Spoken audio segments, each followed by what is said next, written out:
Bismillahirrahmanirrahim. Assalamualaikum warahmatullahi wabarakatuh. Alhamdulillahirabbil alamin. Alhamdulillahilladzi hadana li hadza wa ma kunna linahtadiya laula an hadanallah. Asyhadu an la ilaha illallah wahdahu la syarikalah wa asyhadu anna Muhammadan abduhu wa rasuluhu la nabiyya ba'dah. Teman-teman, kita mungkin pernah baca cerita ya. Suatu hari Ali bin Abi Thalib itu merasa kasihan melihat istri beliau yaitu Sayyidah Fatimah, putri Rasulullah SAW, setiap hari lelah dan repot sekali untuk mengerjakan pekerjaan rumah. Sayyidah Fatimah itu, kata Ali, setiap hari mengambil air sendiri, menggiling gandum sendiri, membersihkan rumah sendiri, mengurus anak-anak sendiri. Dan dulu mengambil air itu berbeda dengan zaman sekarang. Kalau sekarang kan ngambil air cuma tinggal buka keran, cuma tinggal pencet. Kalau dulu tuh ngambil air benar-benar pergi ke sumur yang jauh, kemudian membawa air yang berat ke rumahnya sendiri, dan itu bolak-balik beberapa kali dalam sehari. Begitu juga dengan menggiling gandum. Dulu tuh nggak pakai blender. Dulu giling gandum itu pakai batu ya, batu penggilingan yang manual. Dan itu sampai membuat tangan Sayyidah Fatimah itu luka. Begitu juga ketika mengangkat air sampai badan Sayyidah Fatimah itu kurus. Gitu juga ketika membersihkan rumah, seluruh baju-bajunya Sayyidah Fatimah itu kotor. Melihat kondisi Sayyidah Fatimah yang sangat kerepotan mengurus rumah, sedangkan Ali nggak bisa banyak bantu karena juga banyak amanah dakwah di luar sana. Maka suatu hari Ali mendengar kalau Rasulullah SAW baru mendapatkan banyak budak. Waktu itu memang proses untuk menghapus perbudakan itu bertahap ya. Nah, di Masjid Nabawi itu banyak kedatangan budak-budak yang ingin berkhidmat kepada Nabi. Jadi bukan budak yang diperjualbelikan, tetapi budak yang ingin membantu Nabi di Masjid Nabawi. Karena mereka dulunya sebelum Islam budak, setelah masuk Islam mereka pengen, kalau dulu mereka kerja kepada tuannya, sekarang mereka kerja kepada Nabi walaupun gak dibayar, tapi perlakuan Nabi jauh lebih baik daripada tuannya. Dan mereka ingin memuliakan diri mereka dengan cara berkhidmat kepada Nabi, menolong Nabi, dan seterusnya. Mendengar berita bahwa di Masjid Nabawi ada banyak sekali budak yang datang untuk membantu kebutuhan-kebutuhan Nabi dan kaum muslimin di Masjid Nabawi, akhirnya Ali bilang kepada Fatimah, "Wahai Fatimah, di Masjid Nabawi lagi banyak budak dan Nabi sepertinya pasti kelebihan pembantu. Coba kamu pergi ke rumah Nabi dan meminta satu orang pembantu itu untuk bisa membantu kamu di rumah." Maka kemudian Fatimah pun pergi ke masjid, pergi ke rumah Nabi. Pas sampai di rumah Nabi, dari luar Fatimah ngelihat rumah Nabi itu lagi banyak tamu. Jadi banyak sekali orang di rumah Nabi, karena emang Nabi ini sering menerima tamu untuk dakwah, untuk curhat, untuk belajar, untuk dengar Al-Quran dan seterusnya. Sehingga Fatimah dari luar ngelihat rumah Nabi itu lagi banyak tamu. Karena di rumah Nabi lagi banyak tamu, maka kemudian ini masih jalan ya? Masih jalan ya? Karena ngelihat banyak tamu, akhirnya Fatimah ngerasa gak enak hati, malu gitu, mau mengganggu Nabi. Maka Fatimah berdiri di luar pintu ngelihat ke dalam, oh banyak tamu. Akhirnya Fatimah pulang lagi ke rumah. Saat Fatimah ada di luar pintu, di luar rumah, Nabi itu sebetulnya ngelihat, oh ada Sayyidah Fatimah, ada anakku Fatimah. Cuman karena banyak tamu, Fatimah pulang lagi, dan Nabi ngerasa gak enak hati. Karena Nabi ini sayang banget sama Fatimah. Maka besoknya Nabi datang ke rumah Ali, datang ke rumah Fatimah. Tok-tok-tok, Assalamualaikum, Waalaikumsalam. Masuklah Nabi ke rumah Fatimah. Kemudian Nabi bertanya, wahai Ali, wahai Fatimah, kenapa kemarin Fatimah ke rumah? Ada apa gitu? Kemudian Fatimah diam aja, malu, gak mau menceritakan. Kata Nabi, wahai Fatimah, ngomonglah ada apa gitu. Kata Ali, ya Rasulullah, Fatimah sebetulnya malu untuk menyampaikan ini dan merasa nggak enak hati. Fatimah merasa takut mengganggu kebutuhan Rasulullah SAW. Memangnya kenapa? Kata Nabi. Kata Ali, saya kasihan ngelihat Fatimah setiap hari capek, setiap hari repot, setiap hari lelah, dan saya takut dia sakit, saya takut dia nggak nyaman, saya takut dia tertekan. Karena setiap hari Fatimah itu mengurus rumah, mulai dari menggiling gandum, kemudian mengangkat air, kemudian membersihkan rumah, mengurus anak-anak, membantu fakir miskin. Bukan hanya di dalam rumah tapi juga ke tetangga. Fatimah suka membantu orang. Sehingga saya ngerasa Fatimah ini kalau ngurus segala sesuatu sendiri nanti kasihan, dia jadi sakit, dia jadi lelah dan seterusnya. Sehingga akhirnya saya meminta Fatimah untuk datang kepada engkau ya Rasul, meminta satu orang budak agar bisa membantunya di rumah, karena aku mendengar lagi banyak budak di Masjid Nabawi. Mendengar curhat dari Ali tentang istrinya, maka Nabi SAW tersenyum dan kemudian bilang ke Fatimah, wahai Fatimah, mau nggak ayah kasih tahu sesuatu yang, mau nggak ayah berikan sesuatu yang lebih baik daripada pembantu? Mau nggak ayah berikan sesuatu yang lebih baik daripada pembantu? Ali dan Fatimah langsung penasaran.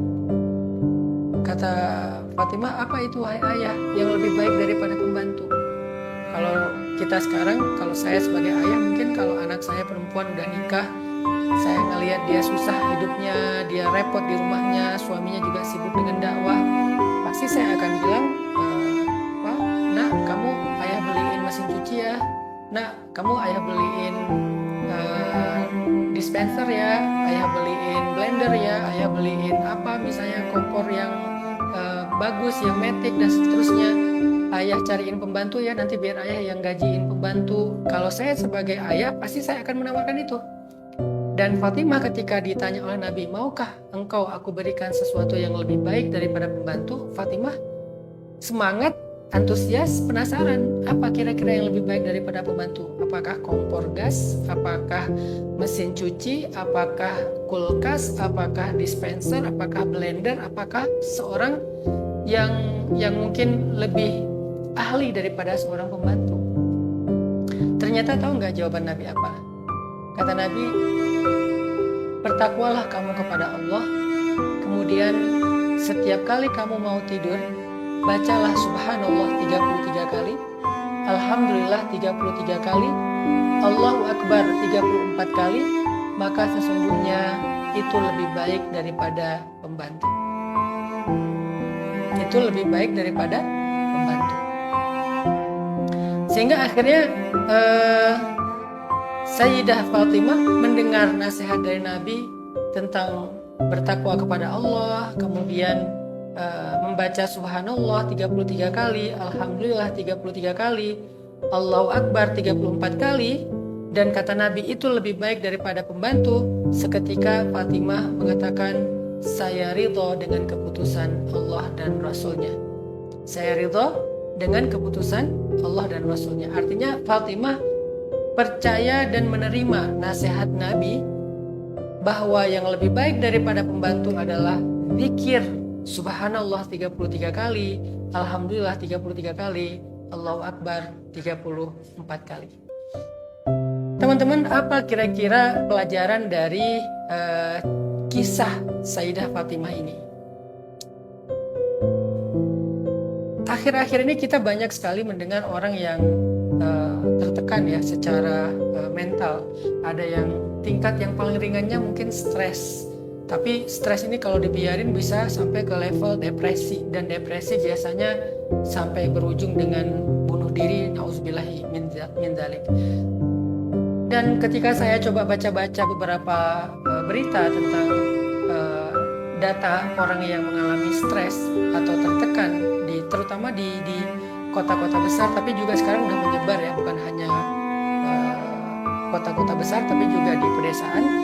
Orang yang stres itu rata-rata ya karena dia mengalami semacam perubahan-perubahan yang cukup signifikan dan ekstrim dalam kesehariannya. Misalnya yang tadinya punya pembantu, tiba-tiba pembantunya pulang, tiba-tiba pembantunya berhenti, tiba-tiba pembantunya pindah kerjaan. Akhirnya kita sebagai seorang ibu rumah tangga stres untuk mikirin masak, mikirin nyuci, mikirin ngurus anak, mikirin bersih-bersih rumah. Itu bisa bikin stres. Atau orang yang kerja, misalnya tadinya dia kerja dengan atasan yang cukup memberikan ruang buat dia untuk ekspresi, untuk improve, tiba-tiba atasannya galak, strict, dan cukup kaku misalnya, sehingga dia jadi stres. Atau mungkin bukan atasannya tapi lebih ke teman kerjanya yang bikin dia ngerasa nggak nyaman, akhirnya stres. Atau kita pulang kerja tiba-tiba macet, dan itu kita biasanya nggak semacet itu, tapi tiba-tiba macet banget, akhirnya stres. Gitu juga kemarin kejadian yang seorang bapak, seorang ayah membunuh putrinya, menyakiti istrinya sampai menyiksa istrinya sampai koma. Itu kan salah satu di antara contoh-contoh orang yang mengalami tekanan sampai membuat dia secara mental itu mengalami stres. Nah, mungkin ini relate ya dengan kisah Fatimah, karena apa yang dialami oleh Fatimah itu adalah sesuatu yang cukup membebaninya dalam keseharian. Walaupun kita nggak mengatakan Sayyidah Fatimah stres, tapi kalau lelah ya, kalau capek ya, kalau terbeban ya, kalau repot benar. Cuman wajar kalau Sayyidah Fatimah berharap ada yang bisa bantu beliau di rumahnya. Itu juga yang kita harapin dalam keseharian kita. Mungkin teman-teman anak muda stres karena tiba-tiba dapat banyak sekali PR, banyak sekali tugas, banyak sekali deadline, banyak sekali kerjaan. Kalau yang kuliah mungkin ini ngejar sidang sebentar lagi, skripsi, project. Kalau yang pengusaha misalnya ini lagi ngerjain satu project yang udah deadline banget, yang udah bahkan mungkin bukan hanya deadline tapi juga deadlock kali ya, udah mentok nggak tahu gimana, akhirnya stres. Ketika kita stres, semua kita mencari solusi yang menurut kita tuh kayak bisa ngeringanin beban kita, solusi yang bisa meringankan beban pikiran, beban tenaga, beban waktu, beban pekerjaan. Kita mencari solusi seperti itu. Dan itu juga yang dicari oleh Sayyidah Fatimah.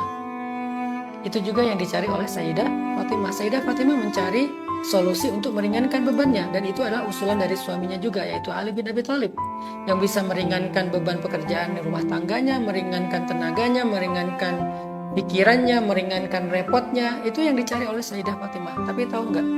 Ternyata Nabi tidak memberikan solusi itu. Justru yang diberikan oleh Nabi itu adalah solusi lain yang nggak pernah terduga oleh kita.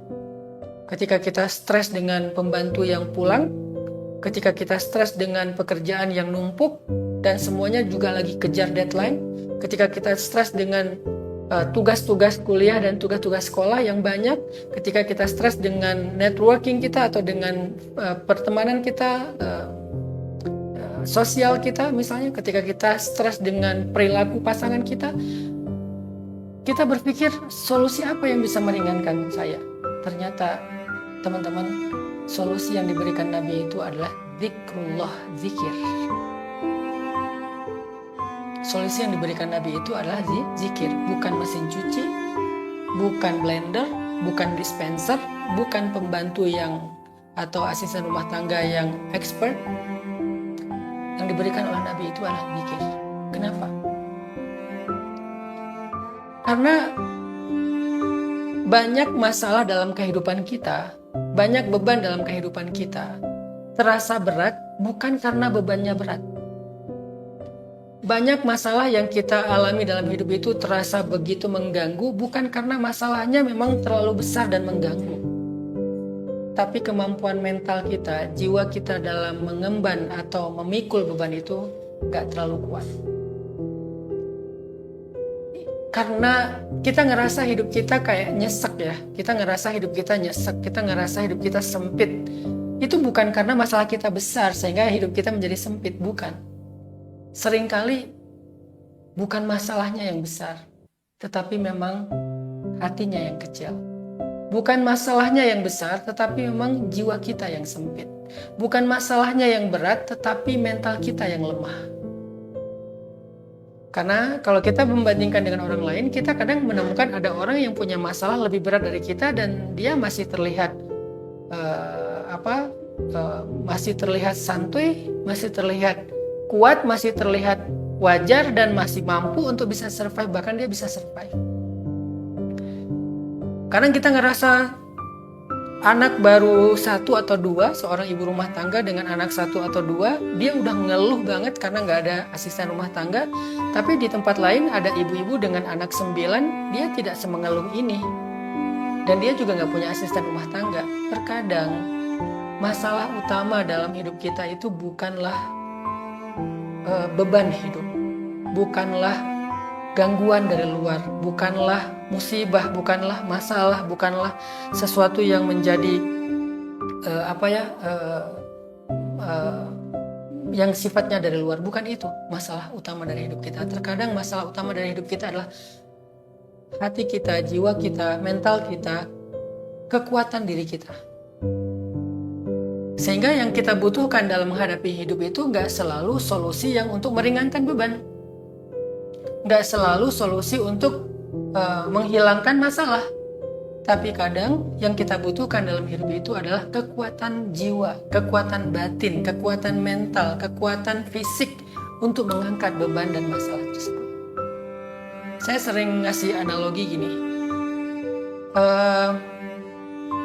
Ada satu ruang, ini seperti ruang studio ini, ukurannya kurang lebih 3x3.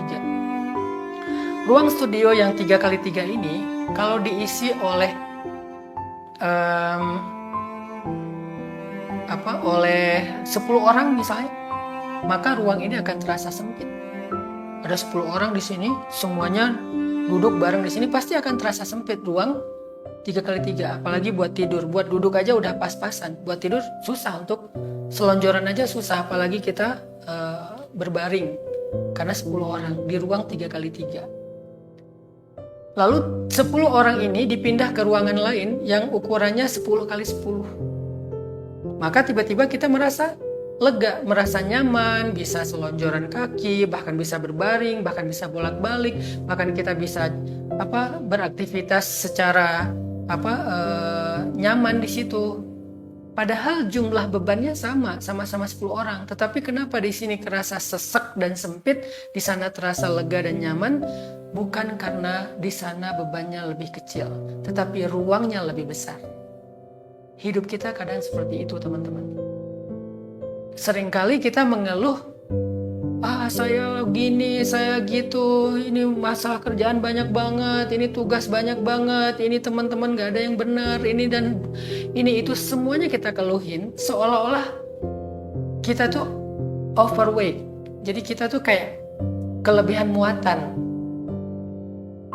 Kenapa ada istilah overweight sampai kelebihan muatan? Karena ada batasan. Misalnya kita naik pesawat, kabin itu batasannya 7 kilo. Begitu kita isi 8 kilo, maka itu akan lebih 1 kilo. Kenapa? Karena batasannya 7 kilo. Tapi kalau kita taruh koper yang 8 kilo itu di bagasi, itu masih lebih, karena di bagasi 20 kilo. Berarti masih ada kelebihan 12 kilo. Artinya apa? Masalahnya bukan di bebannya, tetapi masalahnya batasannya. Kita mau membuat batasan itu sempit atau lega, mau batasan itu kecil atau besar, mau batasan itu ringan atau berat. Hidup kita kadang kayak gitu. Jadi kayak Nabi paham banget bahwa masalah Sayyidah Fatimah itu bukan di pekerjaan rumah aja, walaupun itu sesuatu yang mungkin agak merepotkan, tetapi masih wajar lah. Justru masalah Sayyidah Fatimah itu adalah kekuatan mental dalam menghadapi beban hidup, kekuatan jiwa dalam menghadapi amanah rumah tangga. Itunya yang harus ditambah, kekuatannya harus ditambah, kebesaran hatinya yang harus diperbesar, kelapangan dadanya yang harus diperluas, kesiapan dan kekuatan mentalnya yang harus dikuatin lagi gitu, sehingga akhirnya beban yang sama tadi bisa terasa lebih ringan. Maka Nabi memberikan solusi yang sangat istimewa, yang sangat luar biasa, yaitu terapi mental kepada Sayyidah Fatimah. Bukan solusi teknis, bukan solusi yang kita bayangin untuk meringankan beban hidup, tetapi terapi mental. Ini nih luar biasa. Sehingga Sayyidah Fatimah yang memang dasarnya seorang perempuan yang solihah, yang kurangnya sebagai anak Nabi, perempuan yang sempurna, bahkan salah satu dari 4 perempuan sempurna, iman Sayyidah Khadijah, ibunya sendiri yang luar biasa, dengan otomatis menerima nasihat Nabi dengan mengatakan, saya terima, saya ridho dengan keputusan Allah dan Rasul. Maka sejak hari itu Sayyidah Fatimah mengamalkan zikir Subhanallah 33 kali, Alhamdulillah 33 kali, dan Allahu Akbar 34 kali, sampai akhirnya Sayyidah Fatimah merasa bahwa pekerjaan rumah tangganya itu ringan. Pekerjaan rumah tangganya itu bukan lagi beban bagi dia. Kok bisa? Kok bisa zikir itu menjadi sebuah kekuatan mental bagi Sayyidah Fatimah? Itulah kenapa Allah mengatakan, Qad aflaha man zakkaha. Sungguh beruntung orang yang membersihkan jiwa. Bagaimana membersihkan jiwa? Salah satunya dengan zikir. Ala bidzikrillah tatmainnul qulub. Bukankah dengan zikir kepada Allah hati menjadi tenang? Terima kasih sahabat muslim, semoga bermanfaat.